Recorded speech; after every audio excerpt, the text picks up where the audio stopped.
Cette bout d'histoire des images comme ça, y compris des choses dont je me dis, quand même, le Paris-Dakar 2089, jamais la télé, elle l'avait produit. J'ai dit, moi, c'est pas moi qui ai souhaité faire ça. Alors, on s'est amusé à faire ça, mais je me disais ce matin à la RTS, elle dit, attends, ça aujourd'hui, vous ne le diffuseriez pas. D'ailleurs, Paris-Dakar, maintenant, c'est en Argentine. Ben, voilà. Écoutez, à vos dispositions, et puis sur ça, alors, je suis extrêmement heureux d'avoir là des gens que j'aime bien, que je connais un peu ou que je ne connais pas. Et c'était une première petite rencontre avec le public, parce que c'est la première, vraiment. Chez moi, c'est pas pareil à B, tu vois, parce que c'est quand même, voilà, encore que... Ça a été, je disais, je ne sais plus, à midi, je crois, que j'étais le journal, de dire, c'est vraiment cette idée de faire ça à l'usine, chez nous, dans notre usine, et de le faire plan par plan, tu vois, vraiment, et en se disant, ben voilà, là, on va faire un plan, on sait à peu près pourquoi on le cherche, et puis d'écrire ensuite. Enfin voilà, c'est après du temps, on avait le temps. Parce que l'avantage de l'artisanat, c'est que paradoxalement, ça ne coûte pas si cher que ça du tout même. C'est pas un film, on a fait ça à 3, à 4, hein, je veux dire. Donc on avait le temps. Puisque les outils étaient à la maison, c'est pas compliqué, tu vois. Comme genre, enfin voilà, je fais partie de ces petits groupes de cinéastes qui bricolent chez eux, quoi. Voilà. C'est un avantage où tout le monde est pressé, alors maintenant, tu vois, c'est vraiment bien de pouvoir le faire.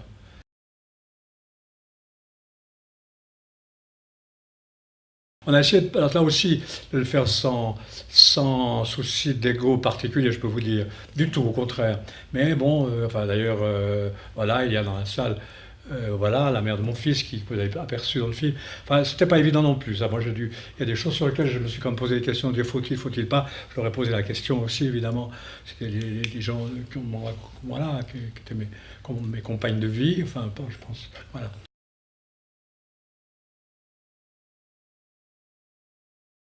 Une année en prenant le temps de boire des coups, de faire des fêtes, puisque j'étais plutôt en forme, ça allait, hein, c'était pas...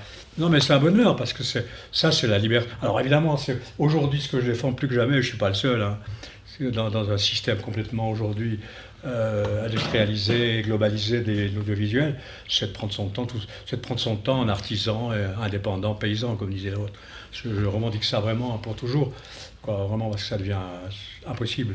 C'est voilà, les choses que les cinéastes sont de plus en plus, enfin, on sait plus que moi là-dessus, j'imagine que voilà, la difficulté de rester libre, de rester indépendant, libertaire, j'allais dire presque, on rajoute une couche, et c'est comme ça, et c'est bien. Ça ne veut pas dire qu'on est meilleur, ça veut dire que juste voilà, on prend le temps de faire les choses, et puis surtout, on n'en a plus rien à fiche qu'on nous donne des ordres, quoi. Alors ça, je vais vous dire un truc, moi j'ai passé par pas mal, Jean-Pierre, mon ami Jean-Pierre, il sait ça très bien, j'ai passé par pas mal de mains de producteurs, y compris des mécènes. Enfin, il y a eu une période de rêve, quoi. Le Grand Soir, et Schroeter, moi et Daniel Schmitt, on a séduit un banquier à l'époque, Eric Franck, qui est venu au Capitole à Lausanne, qui était le frère de Martine Franck, la photographe elle-même, épouse de Cartier-Bresson, qui était banquier à Genève. C'était inouï. Imagine, le type, il était directeur de la banque Rothschild, lui-même issu d'une famille riche, de la banque Rothschild, donc c'est-à-dire la banque privée qui était à Genève. Et quand il s'est mis à aimer le cinéma, on se croisait, il s'est monté une petite boîte de production au Paquis, Jean-Pierre, t'as pas connu, j'imagine. Et il sortait de la banque à 6 heures, j'allais le chercher, il arrachait sa cravate, son gilet, et on finissait la soirée au Palais Mascotte, au Paquis, mais pas les mascottes de la première manière, hein, pas les mascottes branchées d'aujourd'hui. Enfin voilà, donc c'était une époque de rêve, quoi. C'était un moment de liberté, et ça, bah, il n'y en a plus beaucoup, tu as dû connaître ça. Il y a des gens qui ont été des producteurs en France, enfin lui en Suisse, c'est vraiment un cas, en Chauchy à sa manière, qui est un paysan d'Herboran, ça se faisait ça se réglait un petit peu des fois, un peu, voilà, avec la castagne, mais c'est des gens vivants, des gens qui aimaient le cinéma. Et voilà, il y a eu Rassam en France, qui est un homme comme ça, qui est décédé, qui produisait à la fois Jean-Yann pour faire de l'argent et Godard, parce qu'il aimait le cinéma. Donc c'est une époque formidable. Voilà. Bon. Mais c'est ça, c'est la liberté. Vraiment, si je dois singulariser ça, ces années-là, et encore aujourd'hui, et bon, je ne reviendrai pas en arrière. Hein. C'est-à-dire que ça, on ne me l'enlèvera plus, quoi, c'est fini. Comme disait le chanteur un peu bête, là, laissez-moi ma liberté de penser. Tout ça à cause d'impôts qui ne pouvaient pas payer. À cause d'impôts qui ne voulaient pas payer.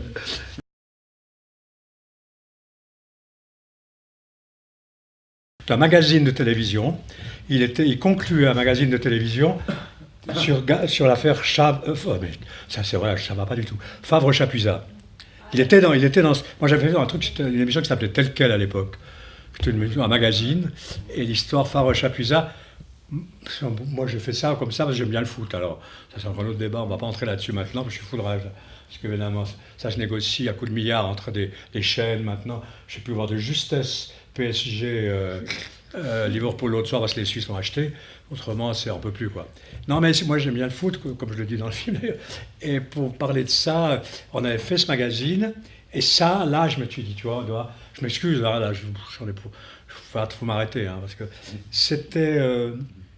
quand c'est arrivé, je vais vous dire pourquoi. Je m'étais dit, ça, c'est formidable. Il n'y a pas beaucoup de films sur le sport, encore moins sur le foot, de fiction. Et à part le Sporting Life, l'anglais, Anno, qui est rigolo, comme ça. Je m'étais dit, là, il y a une tragédie grecque formidable qui est en train de se jouer entre deux joueurs. C'est pour ça que je l'ai fait. Ces deux types. Puis je vous dirai pourquoi je reviens à Aldas là-dessus, d'ailleurs.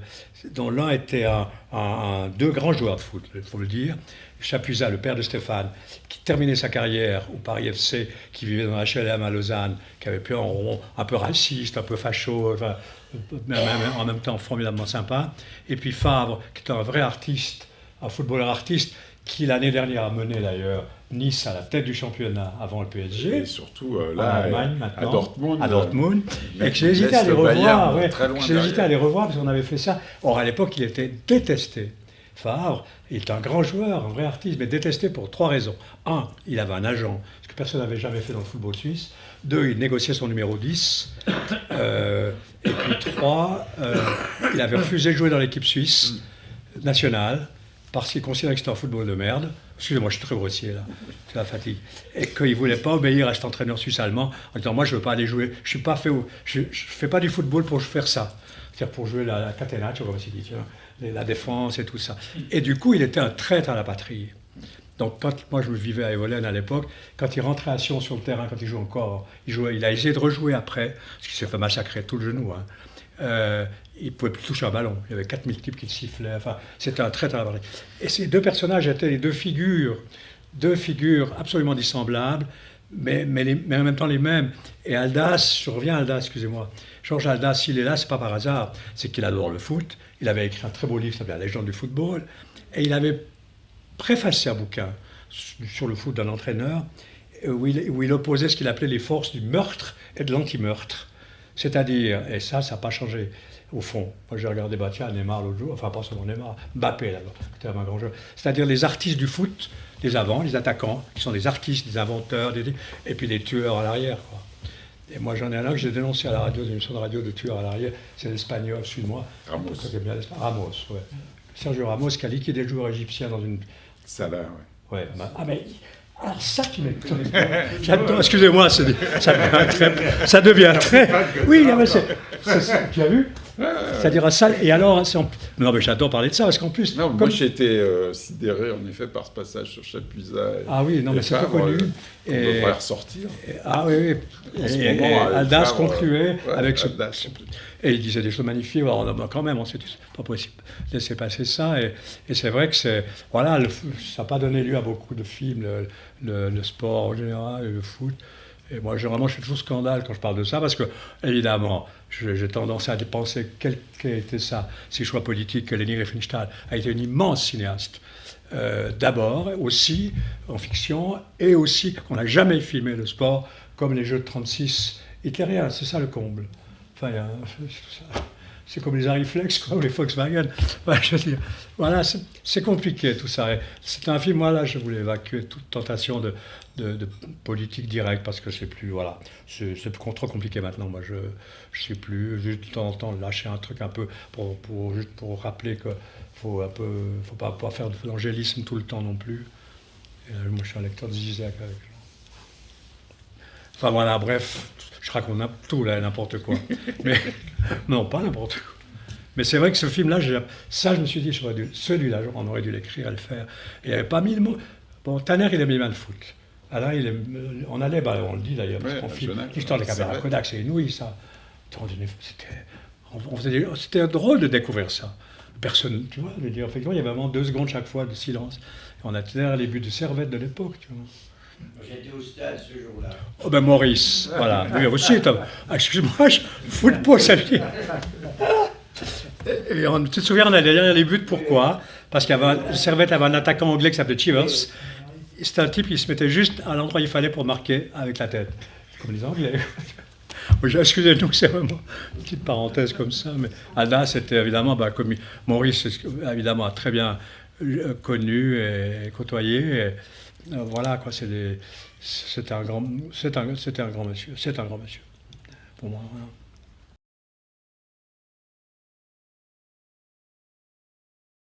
À Genève, il y a eu comme ça 2 ou 3. Enfin, bon, on n'est pas nombreux. Je pense que Jean-Pierre, tu en fais partie aussi.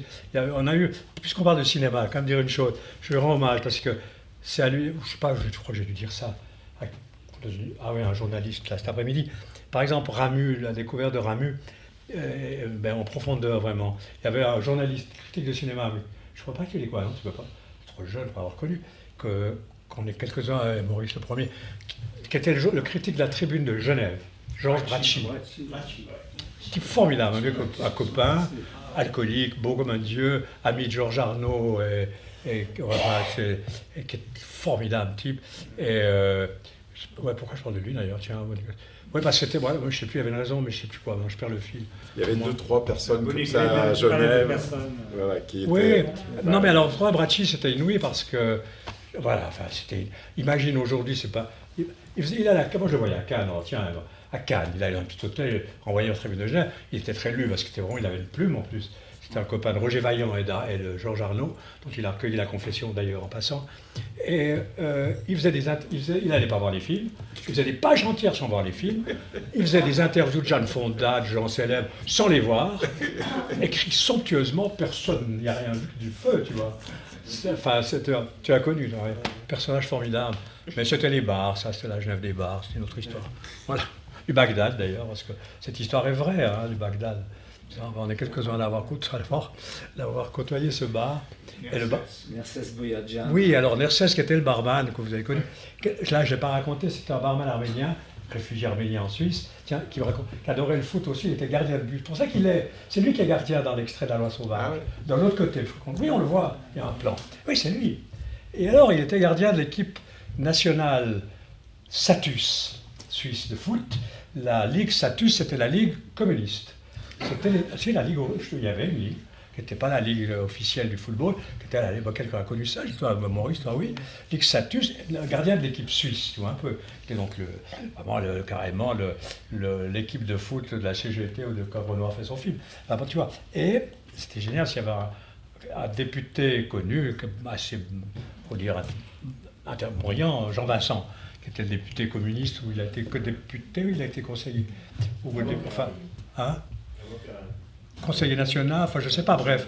Ah, c'était formidable, parce que Nerses nous racontait au bar en disant, tu comprends, moi on a joué je ne sais plus contre qui, contre une équipe, on était dans un tournoi international, et Vincent communiste est venu vers lui en disant, écoute Nerses, on n'a rien contre toi, mais c'est un peu emmerdant de te mettre dans les buts, t'es quand même à l'étranger. Voilà, il faut s'en souvenir, toi ça va te ravir. Enfin voilà, c'est des anecdotes de l'époque, quoi. Ça me rajeunit pas tout ça quand même.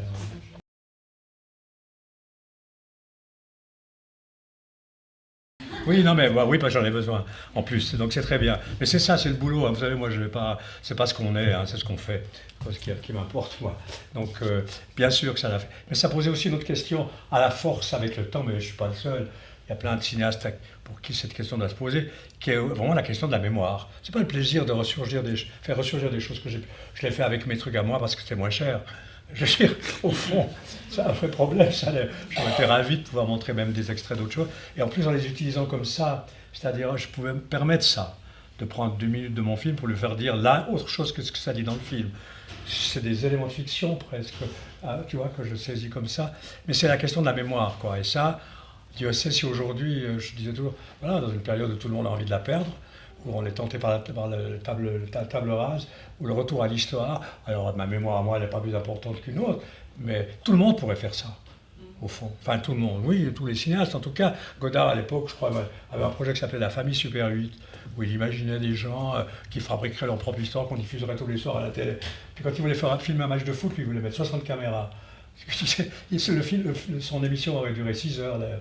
Il dit, oui, on pourrait suivre l'ailier pendant un joueur pendant tout le match, puis un autre. Enfin voilà, pour dire la mémoire, c'est une grande question. Voilà.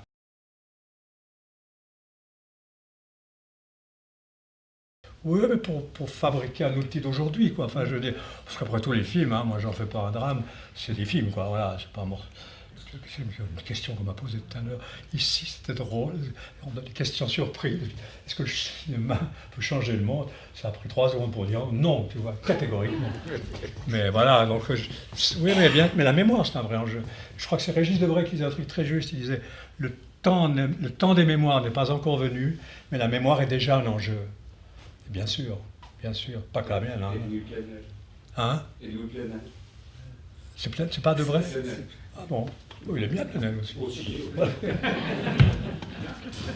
Non, mais bon, enfin voilà quoi. Puis, ouais, c'est une petite chose que je veux bien dire. Aussi, de l'idée de. Alors, ça, j'aimerais bien une fois en discuter, de l'essai. De dire, ben voilà, moi, je suis un touche à tout, quoi, c'est vrai. Alors, je me dis, attends, qu'est-ce que j'ai pas fait encore? Des trucs expérimentaux, les pamphlets politiques, la comédie musicale, le film de guerre, moi, je suis ravi, j'apprends des choses à chaque fois. Bien ou mal, hein, on n'est pas toujours doué pour faire ce qu'on fait, mais ça me plaît beaucoup de faire passer par tous ces chemins-là, quoi, évidemment. Donc, à un moment donné, la mémoire a cet avantage, c'est que je peux aller piquer des trucs partout et refabriquer un nouveau récit, finalement, y compris avec les maladresses des autres, des films, quoi. Parce que je ne suis pas toujours forcément très fier de...